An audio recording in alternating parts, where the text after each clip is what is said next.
jaz sem se zdaj oblekel, a zdaj to, sem pripravljen. Ja, ti imaš bolj opremo za na cesto za narolati. Hokejska oprema je malo drugačna, lahko pa greva probat saj en krog narediti. Okay. Povej, lahko ti damo čelado za danes. Tole. Da bo vsaj zobi celi. Kaj je razlika med hokejem na ledu pa med hokejem z rolerji? Mečkaj so drugačna pravila, igra se 4 igralci proti 4.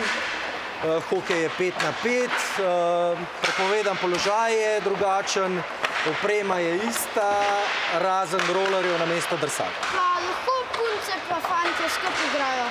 Skupaj pri mlajših načeloma pa punce igrajo posebej, igrajo pa tudi punce. Torej, me zanima, kakšne so poškodbe, so pogoste? Poškodbe precej manj, zato ker ni kontakten šport, ker ne smeš nabijati tako, kakor na ledu.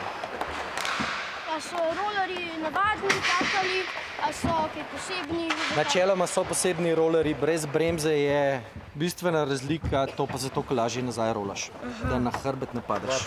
Katere lastnosti pa mora imeti športnik, ki igra hokej na rolerjih? Tako kot pri vsakem športu, predvsem mora biti priden, pa delati, pa pridno trenirati.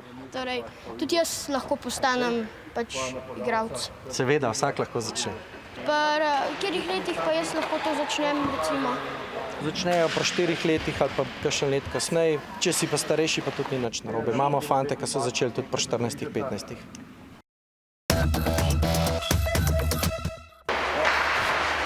Evo. Na robu do njega.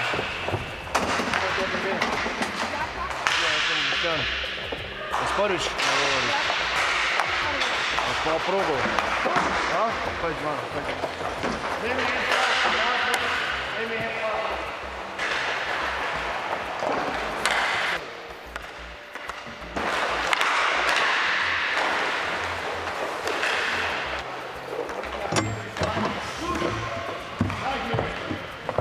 Kaj pa je to za ena podlaga? Take posebne plastične plate so, na katerih se lažje rola, pa gre lepo. Aha, koliko je pa kaj klubov? V Sloveniji se igra 3 lige, po 8 klubov državnega prvenstva, kar nekaj je pa še amaterskih lig, toga klubov je kar veliko. Reprezentanca je pa tudi kar dobra, tako da obstaja tudi svetovno prvenstvo že kar nekaj let. Slovenija se ga vedno udeleži in so v redu, so dobri.